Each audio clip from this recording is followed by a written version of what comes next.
দিতে হবে। শিক্ষার্থীদের নির্বাচিত প্রতিনিধিরাই প্রতিটি ক্যাম্পাসে ক্যাম্পাসে নেতৃত্ব দেবে এবং তারা আগামীর বাংলাদেশ, স্বপ্নের বাংলাদেশ, শহীদের আকাঙ্ক্ষার আলোকে বাংলাদেশকে নির্মাণ করবে। সাংবাদিক বন্ধুদের শুভেচ্ছা জানাচ্ছি। আজকের দিনটি সারা দেশের জন্য একটি আহ, সুখের দিন। আপনারা জানেন বাংলাদেশের সাবেক তিনবারের প্রধানমন্ত্রী বেগম খালেদা জিয়া তিনি হাসপাতালে আছেন, আইসিইউতে আছেন। তো ইতিমধ্যে আমরা ডাকসুর পক্ষ থেকে এবং বাংলাদেশের সকল রাজনৈতিক দলের পক্ষ থেকে যারা ফেসিবাদ বিরোধী দীর্ঘদিন লড়াই সংগ্রাম করেছে সবাই দোয়া দিবস ঘোষণা করেছে।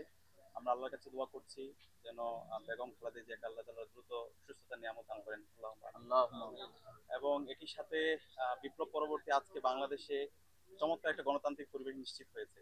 এই ধরনের একটি পরিবেশের জন্য আমাদের শহীদরা জীবন দিয়েছে। তো আর এর মধ্যে বিশেষভাবে যদি বলি সিলেটের কথা, সিলেট যেমন প্রাকৃতিকভাবে সুন্দর, একইভাবে এখানকার মানুষগুলো সুন্দর। এখানে আগে থেকে এই যে একটা হচ্ছে বৈচিত্র্যের মধ্যে ঐক্য এবং সকল রাজনৈতিক দলের মধ্যে একটা পিসফুল কোএক্সিস্টেন্স সেটা আমরা দেখতে পেয়েছি। তো আমার যদি আমি পার্সোনালি বলি, বাংলাদেশের যতগুলো জেলায় গিয়েছি, বিভাগে গিয়েছি, আমার সিলেটের প্রতি আলাদা একটা টান কাজ করে।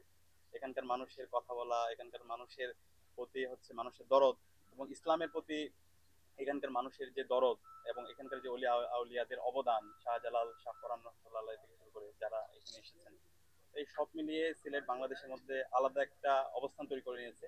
বাংলাদেশের মানুষ এবং সিলেটের যে মানুষ তাদের যে অবদান এবং দেশের হচ্ছে আমাদের রেমিটেন্সে সিলেটের এখানকার মানুষের যে অবদান, দেশের গ্রোথের ক্ষেত্রে যে অবদান, সে অবদানটা অনস্বীকার্য। তো আজকের আমাদের অনেকগুলো প্রোগ্রাম আছে, দুইটি জনসভা আছে। এরপরে শাহজালাল বিজ্ঞান প্রযুক্তি বিশ্ববিদ্যালয়ে জুলাইয়ের একটা উপর একটা স্মারকের বইয়ের মোড়ক উন্মোচন হবে, সেখানেও আমরা যাবো। আরো কিছু প্রোগ্রাম আছে। তো সব মিলিয়ে আশা করছি একটি প্রাণবন্ত একটি দিন হবে ইনশাআল্লাহ।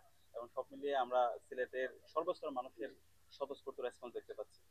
দেখেন এই জুলাই বিপ্লবের মাধ্যমে বাংলাদেশের তরুণরা এম্পাওয়ার হয়েছে। এর আগে বিগত ফেসিবাদী আমল আমরা দেখতে পেয়েছি তরুণদেরকে সবসময় অ্যাপলিটিক্যাল করে রাখা হয়েছে, রাজনীতি থেকে তারা একটু দূরে থাকুক, অথবা হচ্ছে কেউ রাজনৈতিক সচেতন হোক, এটা কেউ চায় না। তো জুলাই বিপ্লবের মাধ্যমে যেহেতু তরুণদের মাধ্যমে বিপ্লবটা হয়েছে, তো তরুণদের আগামী রাজনীতি তাদের অবশ্যই রিপ্রেজেন্টেশন দরকার। তো এটা সময় বলে দিবে। শিক্ষার্থী জনগণ, ছাত্র জনতা, তাদের আকাঙ্ক্ষা, শহীদদের আকাঙ্ক্ষা, তাদের প্রত্যাশা পূরণ করার জন্য অবশ্যই তরুণদের রিপ্রেজেন্টেশন দরকার।